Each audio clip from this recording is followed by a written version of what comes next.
Welcome to the Coder Kids podcast. On this podcast, we're going to talk about coding, gaming, technology for kids. And any other thing that's related to... Yeah, this is our first podcast. Yep. And I've never been on a podcast. Have you ever been on a podcast? I once had a podcast of my own. Oh, really? What was it about? It was about myself.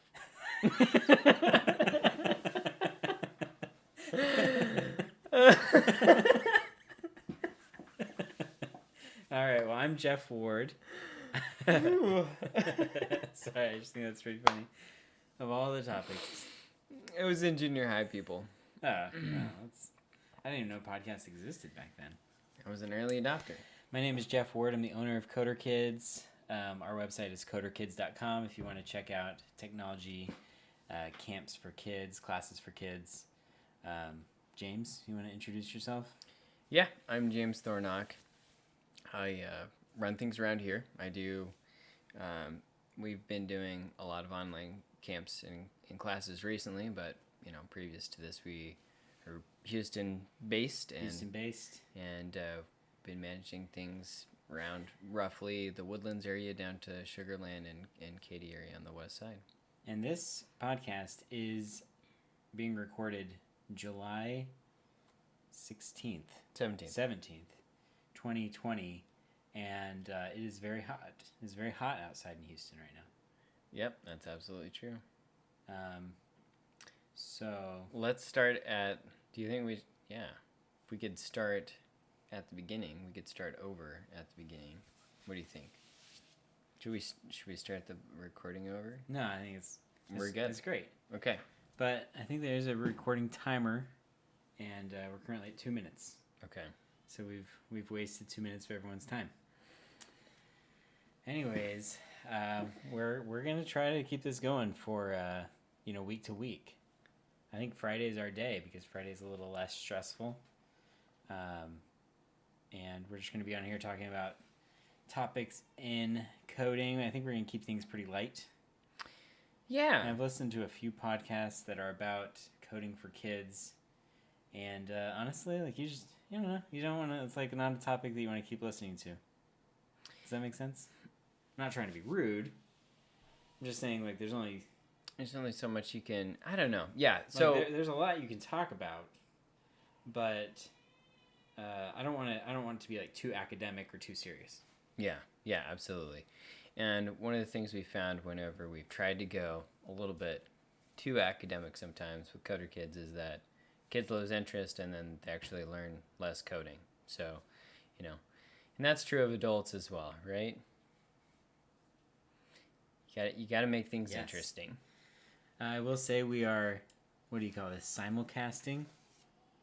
We are doing this both on podcast and YouTube. Yeah. So we're recording ourselves. Let's see here. And so what we want to do today is talk about the origins of Coder Kids. Yeah. So it really starts here with the founder, Jeff Ward here. I will point out James has a son. I do. You may. So if you hear a little whining, it's not one of us. You might occasionally hear him. Yeah. I mean, it's just the way that having kids goes. Yeah. So, 4 months old, little guy. Honestly, if you don't have any kids, chances are you're not going to listen to this podcast. That's true. Fair to say, right? Yeah. So you probably understand what it is like or what it sounds like to be a parent. Yep. But so let's start. I think a good place to start would be, back in your teaching days. Where did you teach? Kind of what subjects? What motivates you about teaching? Because I think that's something we share in common. Yeah, that's a good question. So, I studied political science in college, and I think maybe left that major with a bit of a sense of idealism. Just kind of what the world could be, the impact that one person can have on the world. And really, had a kind of corporate internship and said, I would really like to do teaching. And a friend turned me on to the idea of Teach for America, and so I signed up and was fortunate enough to get into that, and happened to be assigned to Houston. So I mean, we had never met, James and I. Nope. And yep, was assigned to Houston, and came down here to this very warm place, and started teaching Southwest Houston, Gulfton area. Taught for 3 years down there, and then I taught for another 3 years in Spring Branch. And I guess just to dive in a little bit more to my motivations for teaching, I think, I had watched a lot of Dead Poets Society. Have you seen that movie? Robin Williams. I've seen plenty of clips on YouTube, but I've never sat down. I'd probably watched that Watched movie like 20 times in college, and just really loved it, and loved the idea that you could be that kind of teacher for kids. And the interesting thing is, all those kids are older, but at least here in Houston, if you're working with older kids, well, if you're working with like middle schoolers, then they're probably like kind of crazy. If you're working with maybe seniors in high school, you can kind of get to that level of maturity with that you saw in Dead Poets Society. But I guess my point is that I actually kind of found that in the elementary school level, because the kids like love you, and they you just kind of have like a more personal relationship with those younger kids. And so I just had a really great teaching experience where I developed really close bonds with those young kids, and keep in touch with them still today. Actually, some of them have worked for us, like Carlos, Javier, a couple others have, early on were more involved. Now, James also was a teacher before Coder Kids, so maybe you could dive in a little bit. Yeah, not as many years. Talk about your motivations. My family has been teachers for a couple generations now. My grandfather taught German in California, in the Sacramento area, and so teaching's in the blood. It was actually a friend who was on the path to be a teacher, and she described some of her worst days, and it still sounded fun and entertaining to me, so I thought I'd go for it. I figured if the worst scenarios that I can imagine are still like, I want to do that, then this is probably the thing for me. So now, of course, the scenarios you can imagine in your mind are not real, right? But I really enjoyed it. I taught Texas history 7th grade, and I did that in the Cy-Fair area. And, that's Northwest Houston. Northwest, yeah. For those who are not in the Houston area, which I imagine most of you people are not. Aren't. Yeah. So, we don't teach a lot of I don't teach a lot of Texas history anymore. A lot of you are from California and New York, places that really value coding education. But if you wanted to ask James some controversial questions about Texas history, I'm sure you could get some answers. Could point you to some old documents. I'm really good at that. Yeah, Texas has an interesting past. Yeah. We try to say that the Texas Revolution was like the French Revolution, but ours was had a lot more to do with slavery, huh? Yeah. There's a lot that's interesting. I mean, the theme park that's around here, the Six Flags. Well, it's actually it's nationwide. Six Flags. But it's the Six Flags over Texas. That's where the name came from, was Six Flags Over Texas, because there was I could tell them all to you on a different date and a different time. Yeah. But so anyway, that's kind of our teaching background. Yeah. So one kind of epiphany that I had was that I had about 5 students out of 167 students that were just really interested in history, and I thought, what, the other will come around when they're 60 or something and years old, and that's fine, but I don't have to make them learn right now. And what I found that's a little bit different about coding is that it's so interesting to people of any age, right? If they have a tiny bit of patience and a little bit of curiosity, it can really the thing that's take them that's interesting pretty about far. Coding is that it is, So I mean, you think about like professional computer programmers, software developers, and stuff.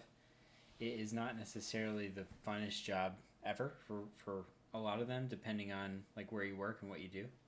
Um, Yeah. but at a young age, and depending on what you do when you're older, also, coding can be a like highly creative and highly entrepreneurial effort. So, when you're 8 years old and you get into Scratch, you can literally create anything that you want, any game, any story, any animation that you want with just a little bit of coding knowledge. And so I think that's what is really exciting about it. Like history, you have to kind of want to be interested. Yeah. You have to want to know what a bunch of people did that are already gone away and passed like, on. I guess you could say that coding, you also have to have some desire to do it and to understand it, but maybe it's just like a little bit more engaging than. Oh yeah, it's certainly more engaging, and one of the things that makes it more engaging than anything else is that you can think about something in your head, you can figure out code for it, and then you can see it actually play out on the screen, right? And then your friend can look at it, and yeah. So it's instantly gratifying that way. You can tell if you were wrong or if you were right immediately.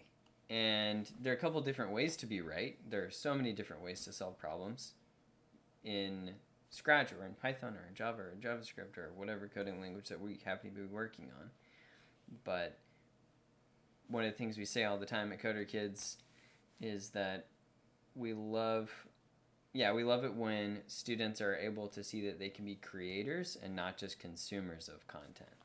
And so, anyway, back to your story. Yeah, well, I think in this day and age, it is interesting. We could probably do a whole show about this, but it is interesting how, everyone is a consumer. Mm-hmm. We're all watching shows, and we're all using software, and we're using our phones, we're using apps and things like that, but it's only a unique few who actually get to be creators. And so I think that's one thing that's kind of defined my career, especially since leaving teaching, is that I just kind of set out, and without funding or any kind of major guidance, I just said I want to be a creator. And I mean, I think that's ultimately. So I left teaching after 6 years, and I was working on my MBA at the time from Rice, and I just knew that I wanted to create something. I knew that I wanted to create a business. For a long time, I looked into like business acquisition, so like maybe trying to buy an existing business, maybe get some investors and buy a business, and I think that deep down I knew that I wanted to like do my own thing, start my own thing, and also like not be beholden to investors necessarily at that point in my life. And got to thinking about different ideas that are kind of in my wheelhouse because my background was education.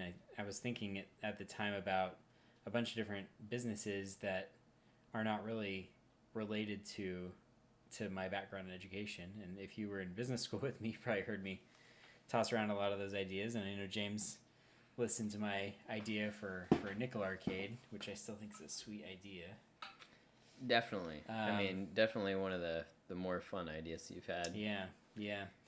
But, knowing that I had the background in education, I got to thinking, well, maybe I could open a tutoring, like an after-school tutoring shop. Or maybe I could open a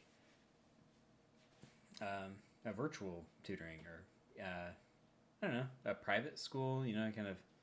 I've run across that idea a few times.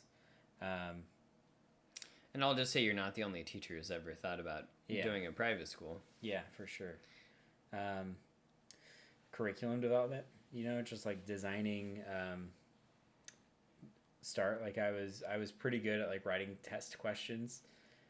So maybe like writing a bunch of test questions for teachers or schools or something like that. But Anyway, eventually was driving around one night and I was like, shoot, one thing that doesn't exist currently is an after school program or summer camp where they teach computer programming. Because I knew that there were like robotics camps, Lego, art, I mean, there's chess, there's all sorts of summer camps and after school programs, but hadn't ever heard of one that was doing coding.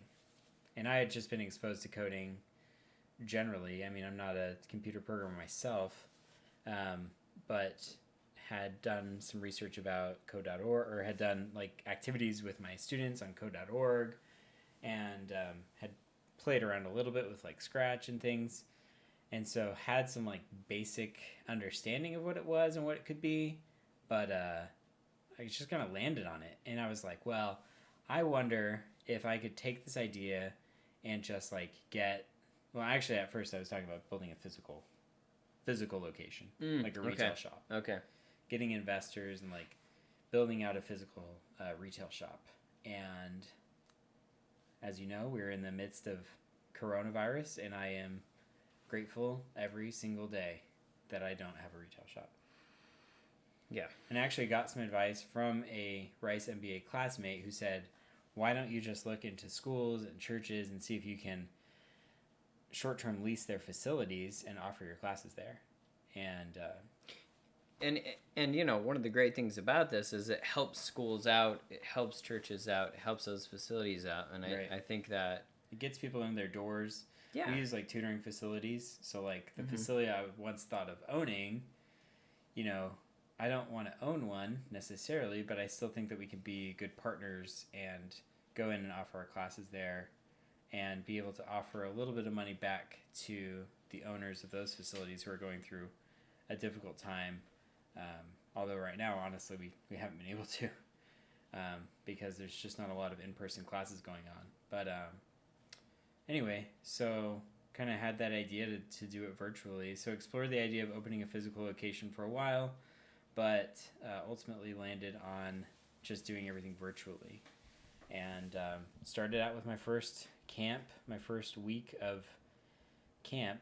I listed like 6 weeks on the website, 6 classes, and was able to get some people to sign up. I mean, it's kind of the short story. Yeah, I mean, a lot of it was word of mouth and talking to people you knew, and well, yeah, like in the beginning, I was running some ads, and basically I would get a class to like 3 or 4, and then I would just reach out to a bunch of people I knew and be like, hey, I can't teach a class with 3 or 4. Do you mind just like sending your kids for free? It was good times. Yeah.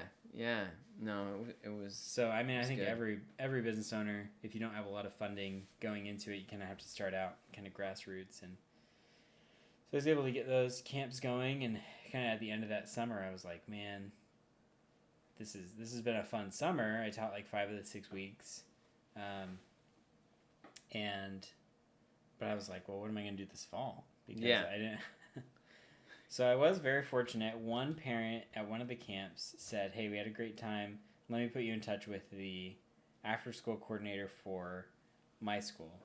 And that turned out to be Poe Elementary here in Houston. And that was our first school with the Little Heroes after-school program. They're pretty awesome. Mm-hmm. Shout out to them because really, if they hadn't reached out, then I probably be doing something else. Yeah, it's possible. Because I definitely am not like the best salesperson, so which is not great for entrepreneurship generally. Right. So I had the creator mentality, but I didn't necessarily have like the sales, get out there and tell people killer about it. Instinct mentality. Yeah. We're not killing anything in coding, but you know the sales instinct that I needed. Right. So anyway, yeah, got Poe, and honestly, I guess I can fast forward a little bit because survived that little journey in Coder Kids history, and was able to kind of make things better and get a few more schools, and bit by bit, just kind of grew to be one of the bigger after-school programs in the Houston area. I think. Yeah. I mean, there's still like probably like Mad Science there.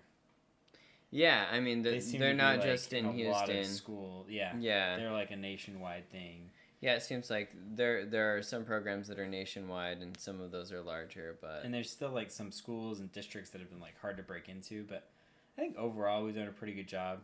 I don't know what we Yeah. reached kind of in our after school we had Pen- 53 peak? programs going 53 schools. going concurrently.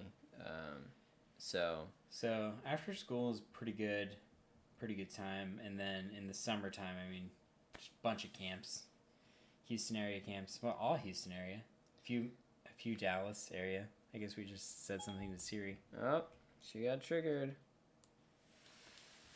But yeah, that's kind of the origin of Coder Kids, I would say. And then I don't know, 25 classes maybe when I brought James on.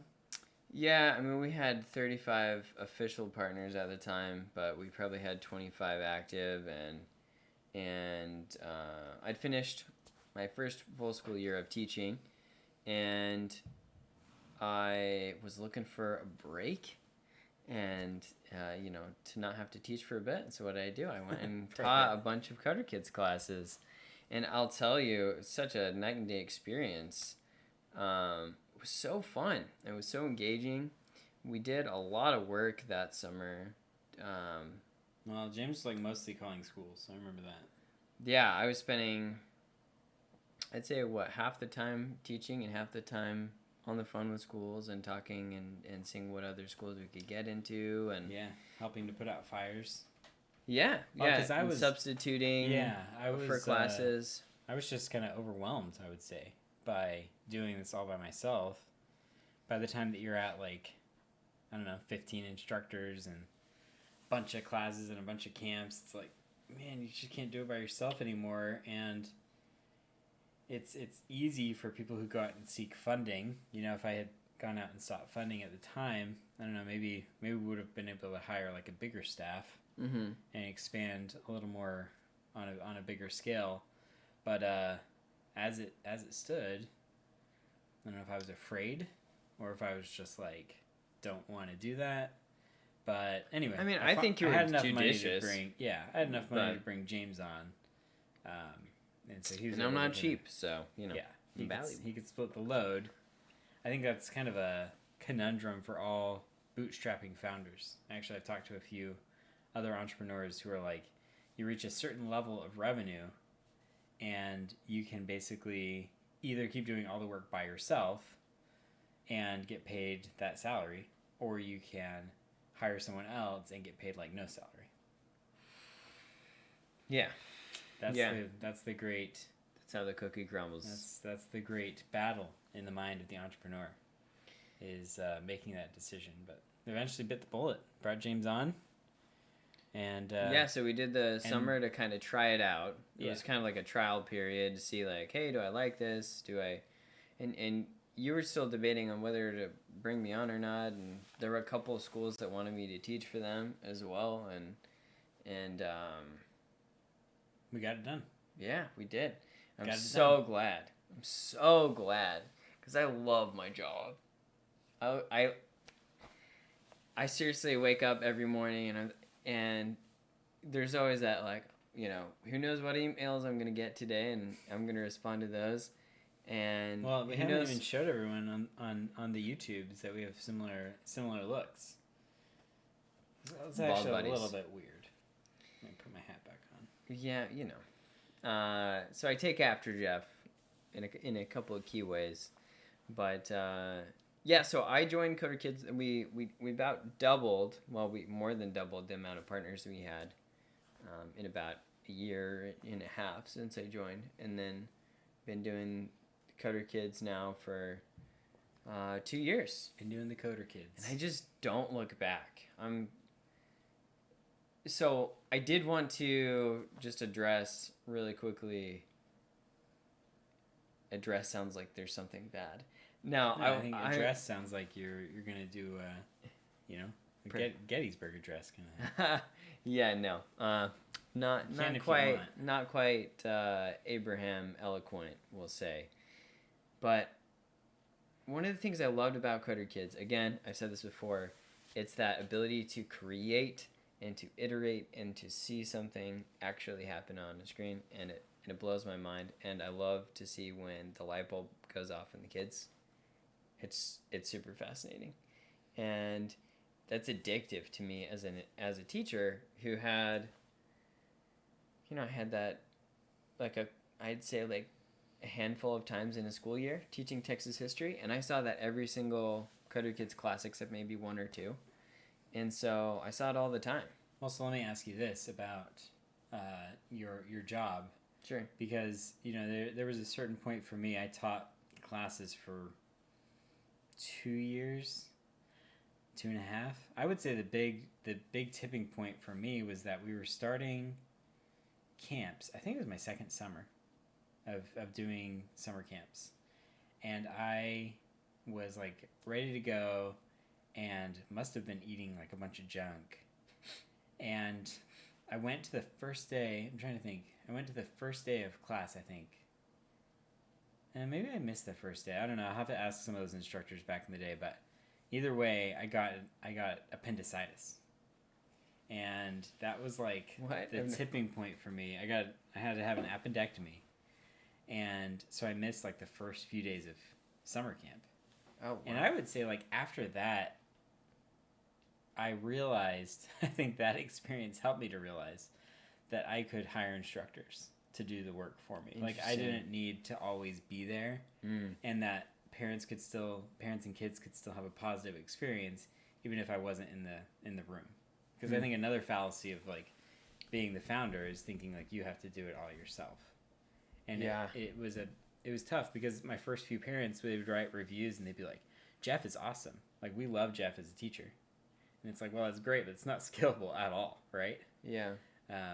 Well, and Jeff is great, and we've also been able to find a lot of other great people. Yeah. Yeah. And so I guess my question for you is going to be like, do you, because I know you say you like light bulb moments, but like, do you still enjoy teaching the classes, or do you more enjoy just kind of managing now? I like both. I think I wouldn't like teaching all day, every day, for sure. Which you did during coronavirus, actually. I did, and I survived. Yeah. and I had a lot of fun in each of those classes. I really did. But I will say, part of it's, my teaching doesn't stop. You say you left teaching. I disagree with that statement, right? You left official teaching inside of a classroom, right? But you didn't stop teaching me, right? That's when you started teaching me. And I like to think that I left teaching then. Okay. I would like to think that now at this point, which I guess we haven't finished the whole story, but yeah. But I would like to think that I have a hope that I'm not going to be in a classroom of kids. It gives me a bit of anxiety. It does, huh? For me. And for me, it gives me zero anxiety. Yeah, I mean, I would do it if I needed to, Uh-huh. but I don't. And you're good at it though, too. Well, the thing is that as a teacher, first of all, you get rusty, right? So going back and teaching again, I think I would still do a great job, but you kind of just kind of forget what it feels like because it's been a little while. For me, it's been a little while. The second thing is I want to work with kids who are like really engaged in the topic. So a lot of times with Coder Kids, we'll get kids who, well, I don't know, the parents just want to sign them up for something that they think sounds cool. Yeah. But then they are not like super into it. Or like working with younger kids can be stressful because they are just kind of all over the place. So I think those kinds of things kind of stress me out as a teacher. Interesting. Yeah, to me that's like part of the exciting challenge. So I think maybe that's why I love this so much. So I love being in the classroom. I love teaching in the classroom, digitally or in person. Obviously, in person is easier in a lot of ways, and digitally we're able to reach a lot more people, especially in rural areas where we would I'd never in a million years, well, not perhaps a million, but Never in like the 3 years that you've been working. yeah, I didn't ever once consider my Canadian neighbors to the north, and we've already had two That's people sign up. And we got our Canadian cohort up there. yeah, and It's pretty cool. It broke our zip code system, so we had to That's true. we had to repair that That's because true. someone entered in a Canadian zip code in our systems. That what is this?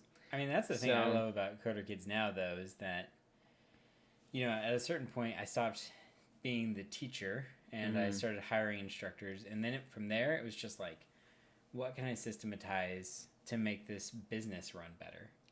And better experience for everyone. Better experience for the kids, better experience for the parents, better experience for the teachers, and frankly, better experience for me as the sole business owner back then.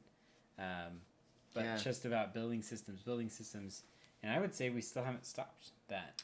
Oh, process. certainly. I mean, we're still in the process of building those systems like every day. Yeah, I mean, I do want to shout out our developer. You know, his name's David, and he does a fantastic job with the website. And he just rolled out a couple of features. Yeah, I think that's your phone. He's rolled out a couple of features literally last night. You know, so we're constantly getting better, constantly trying to improve our communications. That's part of the reason why we're doing this podcast, is so that Yeah, y'all can know what's going on in our minds and also, have more like, resources. Yeah, and like know who we are a little bit, so that you Oh, yeah. can, you know, just trust that we are people who are trying to run a stable company, right? Trying to run a great company, something that is really impressive to both you as a parent and to your child. And you know, this is just an opportunity to get to know us a little bit. Yeah, and hopefully, you know, you enjoy two guys talking, you know, about Coder Kids. I certainly enjoy talking about it. So, Yeah, I mean, many topics to come, right? I think that. yeah, should we tease a few? Well, we can talk about a few, and then I guess we should return to. Is there anything else you want to add about We Coder could- Kids, the origin, we the could origin story? We could cover the Rona. Well, coronavirus was interesting because we were in the middle of our spring classes, and I mean, in all honesty, I mean, I've stepped away. I guess we just started this new arrangement technically June 1st, but you know, James has taken over most of the operations. Yeah, I mean, even before that, you were. Yeah. I mean, I've been quietly stepping away for a while. Yeah, it's been kind of like a long transition. I mean, this has been the best paid internship I've ever had, right? Where I feel like I've gained so much because I've learned so many skills and I've got to associate with so many just wonderful people. So, shout out to University of Houston College of Technology. I'm sure they're listening. Yeah, but you know, for whenever That's funny. they listen in the future, but we've hired, you know, the majority of our people from there. A lot of them have commuted from the Woodlands, or there are a lot that live in Sugarland. Anyway, all over Houston, people commute to University of Houston, and so a little bit to go back and answer your question. I love teaching, but I also love working with our instructors. You know, doing trainings with them, giving them opportunities to flex their coding knowledge, to bring up bright minds. A lot of them are going to become teachers in the classroom. There are a lot that aren't. That we have right now. One of our previous instructors is at NASA with an internship.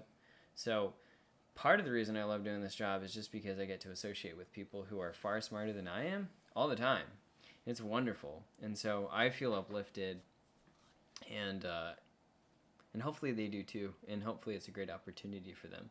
And then they'll go off to NASA and HP and a lot of these others, cybersecurity firms, things like that.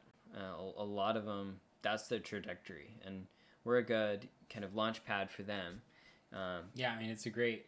So I wouldn't say first job necessarily. I don't like to. I wouldn't say we hire a lot of people who have never worked before.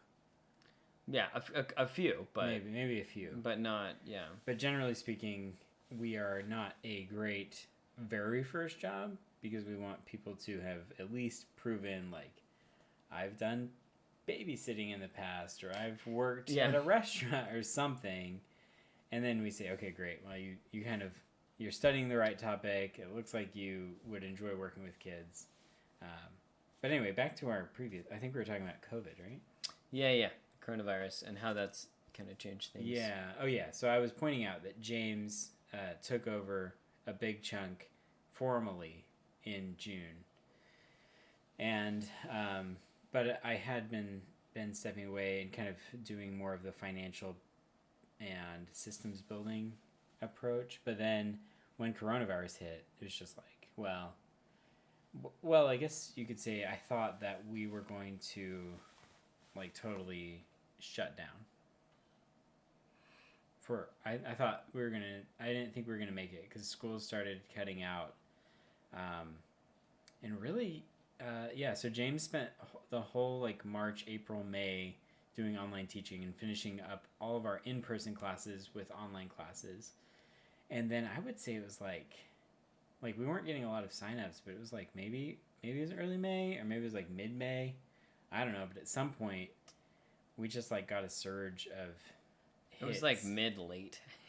Yeah. It was like people woke up and they were like, oh my gosh, like, there's still summer camps, but they're all online, and they found us and they came to our website and they signed up for camps, and so we've actually had a pretty busy summer. Oh yeah, entirely. It's been good. And a lot of our instructors who fully expected not to teach anything were able to. We pretty much told them all, like, teach you're them. probably not gonna have anything. Yeah, I mean that's what I said to them. So fortunately, a lot of them are really reliable and pretty flexible, and so we've had some really great instructors. Yeah. And even one or two new ones. So it has been really great to see that. One of the things that I love is, like, I love giving people work opportunities. I feel like that's a tiny bit of what I can do in society for good, right? To give, say, hey, I value you. I value your contribution.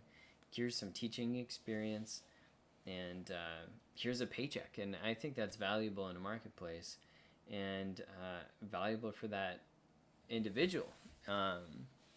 And so that's another thing I love doing. So I love this job.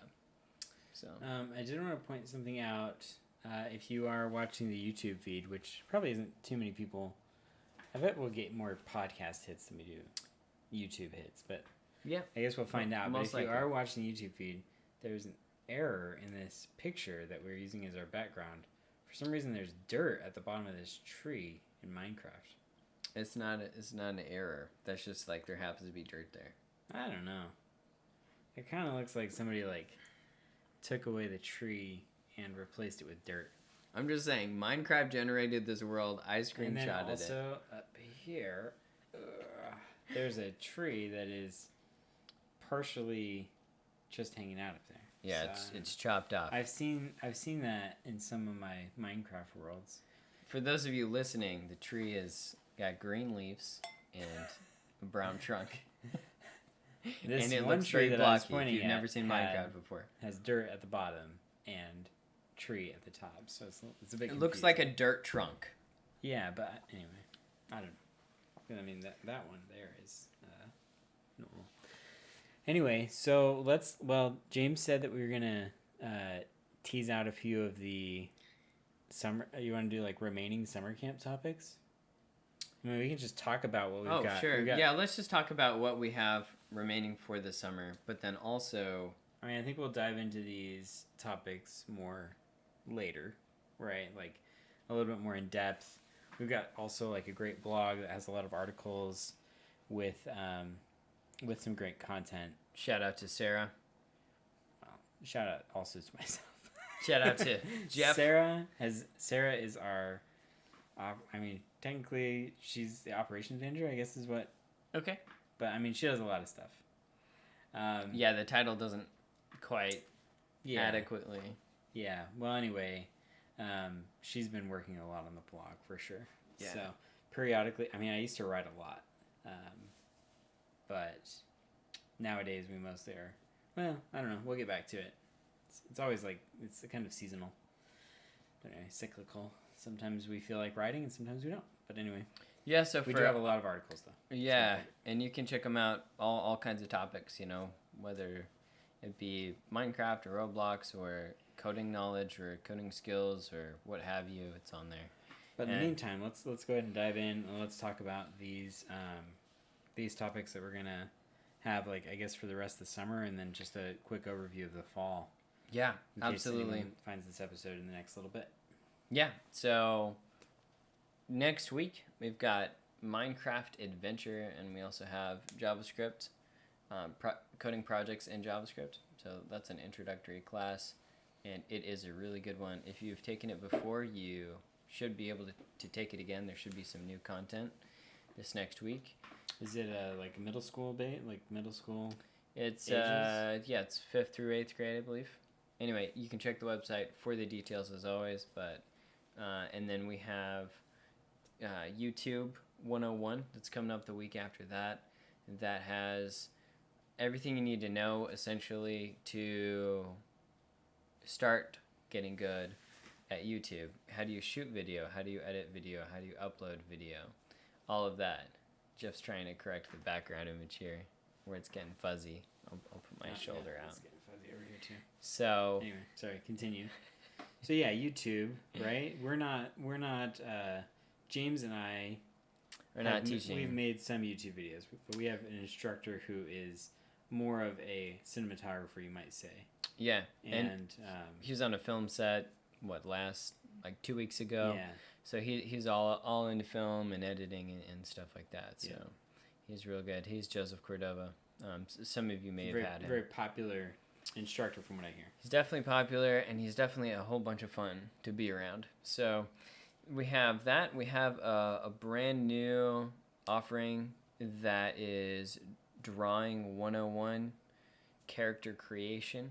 Now, you know, this is really the basics. It's a fundamental art class dealing with sketching techniques and It's called manga, right? Isn't that how you say it? yeah. So there are 'Cause two. I was saying manga, but I think. Oh no, it's manga. Yeah. Sorry, I'm So you have not. you have manga and cartoon as well. So cartoon is more of the traditional kind of American style, and then you have manga, which is more traditionally from Japan, but is all over now and has been for a while. So you'll be able to define, you know, where exactly your style is. Yeah, and I guess the difference In between there. manga and anime is that anime is animated, Yeah. Hence anime. but manga is still photos. It's comic books. Oh, comic books. Okay. Yeah. So if you're into that style of art, then we have our instructor Bailey, who is like She's really good. really good at it. Yeah. So And the cover art for the class, I believe she drew. So so check that out. yeah, check it out. She's really good, and yeah, I'm really excited to see that. But space is completely limited because you know Bailey is the only. You know Yeah, she she's is. our only instructor, so there's like eight. I think there are 8 spots. So good luck. You know, sign up now. What's that? We're both drinking at the same I time. was taking a drink at the same time. We're learning how to be pros here. We're not pros yet. We're learning to be pros. So, That's right. a couple other classes. We do have another Roblox game design in Roblox Lua. Okay, so Lua is a bit more obscure coding language, but it is. Well, the most famous thing that Lua has ever done is be the language that Roblox was created in. Yeah, I mean, for sure. I hate to say that. Although I was recently talking to someone who was like, if you Google or if you look on YouTube for like Lua purposes, I think there's some other stuff. Yeah. For sure. I mean, obviously, any programming language is going to have multiple purposes, but yeah, Roblox is notable for being created in Lua. But anyway. Yeah. So, and I think we should probably do a podcast just about languages, right? Like just all about the languages and what they focus on and things like that that Yeah. can be useful. So that one's a bunch of fun. It's kind of a happy medium between creating your own world and learning code. So it is a proper coding class, and much of the time spent will be in modifying objects and sizing them up and creating an environment to play in. And theoretically, you can sell your game too. So Probably take a lot more work though, right? to make it sellable, yeah. Yeah. But to get your grandparents to be buy proud your of you. Oh, to get your to grandparents buy buy. your Yeah, that's true. your game, Your best you could do friends. it. But yeah, I think part of the goal of Coder Kids, I think, is kind of these introductory classes, right? Mm-hmm. So I mean, I don't know. Give you a taste.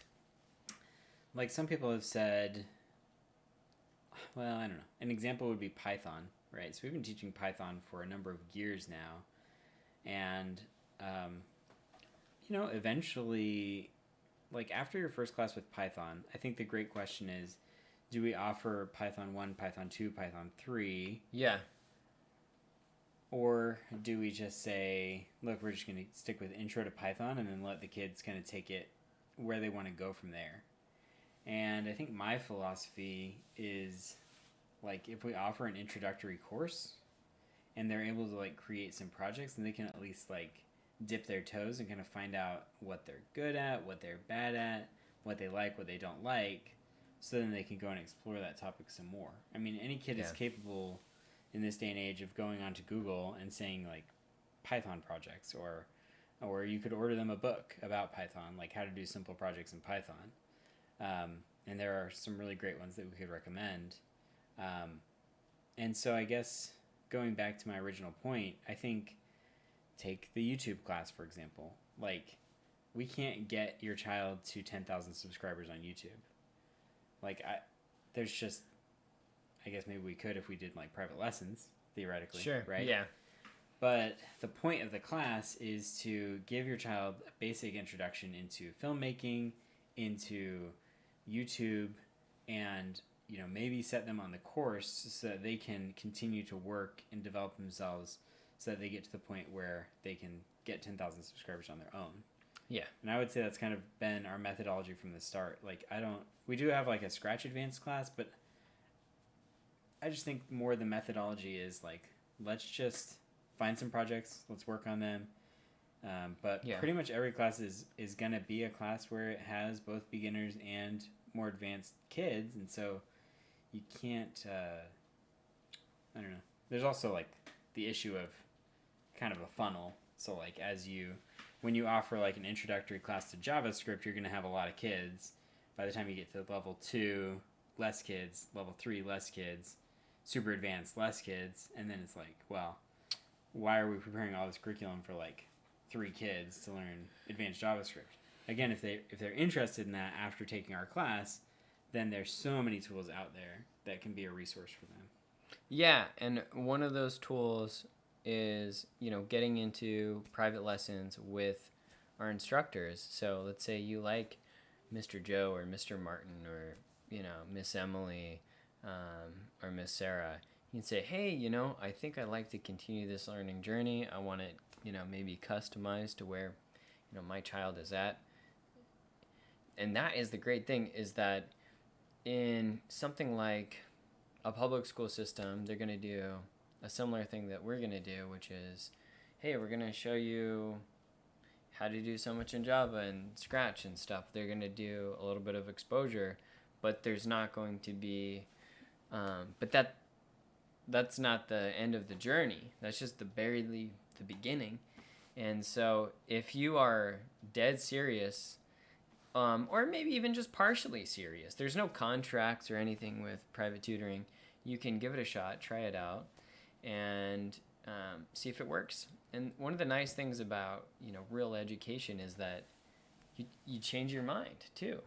So if your child is really interested in Python and then says, well, I want to go more into Java, I want to do this particular thing, you can do that at any moment. You don't have to finish a class and get a grade and pass, right? You can just pick up wherever you are and learn all the way through a college level. You know, because our tutors are, Yeah, they're that's true. absolutely knowledgeable, and they can tutor you to a collegiate level. You know, if they're graduating, it could be beyond that. Yeah, and honestly, I think that while it might not be like the most profitable necessarily method for coder kids to like So least profitable. to say that we're going to like offer these classes, and then if you really like the class, like continue with private lessons.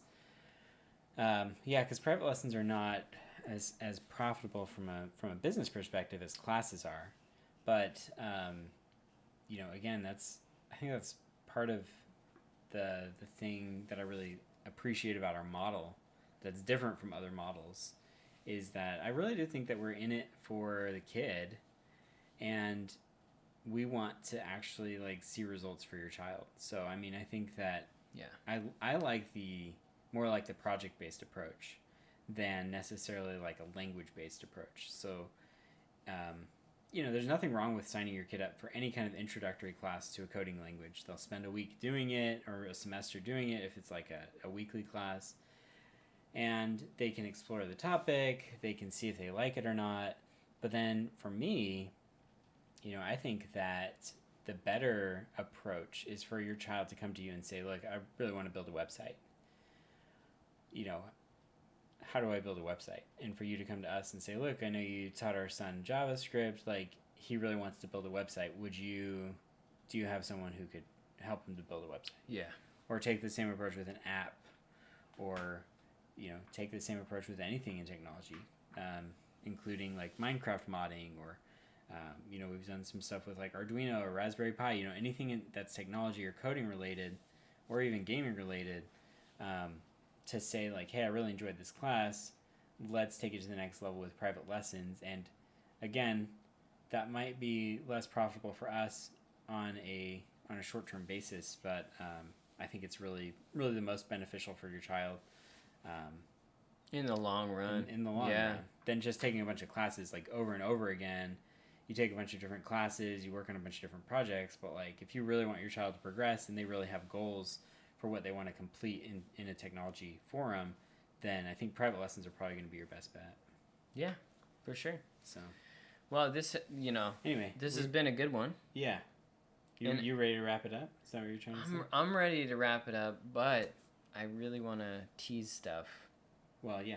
It's part of that playful spirit in me. Well, I kind of got off on some tangents with the teasing, so I apologize. It's okay.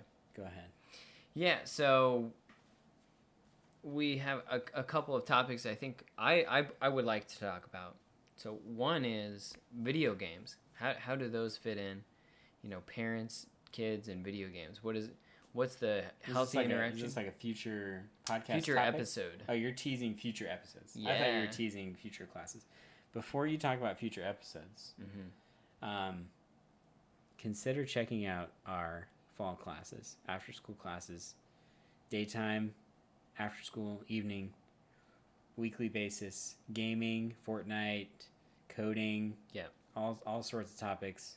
We've got them coming up in the fall. Still have a few more summer camps. I'll turn it back over to you for future teas, future episodes. So yeah, what Jeff said, we'd love for you to sign up for camps and classes. That enables us to keep bringing these awesome experiences to you and your kids. But yeah, as far as future episodes, you know, stay tuned. They'll be appropriately named, so you can, you know, see which ones are interesting to you. Well, you teased one, gaming. What else do you want to talk about? Gaming. I think I want to talk about what's, you know, screen time. Is that a good thing? Is that a bad thing? That's a good topic. Is there some kind of happy medium? You know, what are resources for parents to be able to set appropriate boundaries? What do those boundaries look like? You know, that's a tough question. I'm wrestling with that right now. I don't have all the answers. You're wrestling that with yourself or with your child? With my future child in my mind, because he's So he's 5 months old. Right, so you're not like wrestling. Well, let me tell you that screen time shouldn't start at 5 months.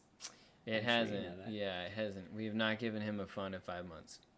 You know, Confirmed. A couple things that are interesting to me, I would say, are kind of I'm a huge fan of Scratch. So I mean, I think we can talk about Scratch a little bit.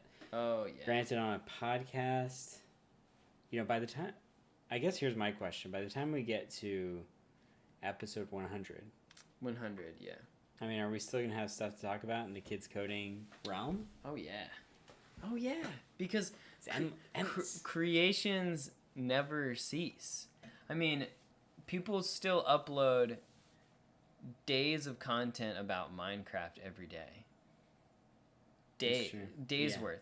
Yeah. It's still Minecraft, right? I know update 16 was just released, right? So we have a new version. There are a couple, I guess, new building materials and things and gems. Yeah. But we can talk about I think that coding for kids. We can definitely talk about Minecraft, Roblox, proper role of Fortnite. gaming. Yeah. If you look at our blog, I think that's where we're going to draw some inspiration also.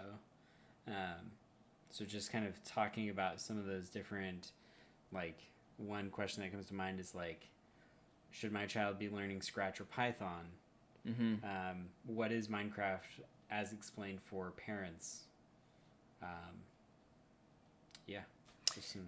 And then technology in general, like physical objects, whether it's drones or phones or what have you, and how that relates, how they can either help or hinder development and things like that. So, yeah, and I also think that James and tiny I little reviews will touch on as well kind of our educational perspective, because I think as owners of Coder Kids, we kind of have this perspective that school and learning should be a lot more project based. Yeah. Just to keep things interesting and engaging.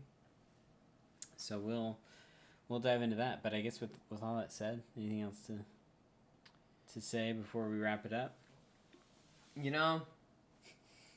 There is one thing. I I have a heart as deep as the Minecraft ocean behind me. I love everybody, and I love talking to people. Some of the parents who have called in have found out that you can give out your phone number? Yeah, the phone number's on the website. 832-640-9568. Pick up your phone now for a free copy of this podcast. Oh, man. But that actually is our legit phone number. If you want to hear James live in the flesh, I also get calls on my phone, but I don't know how long we actually... Yeah, no. We'll be answering those. So if James will answer your call. If you have any questions, comments, concerns, complaints, whatever, we love any feedback. That's our phone number. Yeah. Also, coderkids.com is our website. No dashes, no spaces, just Coder Kids. Coderkids. No. Look for the logo. Yeah. It's it's over here. Cody. Look for Cody. Yeah. Guys, it's been great chatting with you. James, always a pleasure. We'll see you next week. And the first 50 people that mention this podcast will get a Cody sticker, but you have to give me your address and I'll send it to you. That would be wow. That's first 50 people. And that means that you have to actually listen to the end. I know. Either that or just fast forward. How about if they leave us a review? If they leave us a review, is that a thing? If they leave us a review, then we'll send them a sticker. Might throw in a lanyard at that point. I mean, we might also send you a lanyard. We've got all this this stuff from in-person classes. Yeah. Also, quick note that James lives in Houston, but I recently moved to Utah, and so next week we're gonna be split screening it. Yeah, let's see how the dialogue goes. That's how we're gonna do it from now on. But right now we're in the same room. Yeah, so on the same microphone. But we could trick people into thinking that we're in the same room. Maybe we could. We use the same background. Anyway, we'll see. Great to talk to everybody. Until next time. Signing off.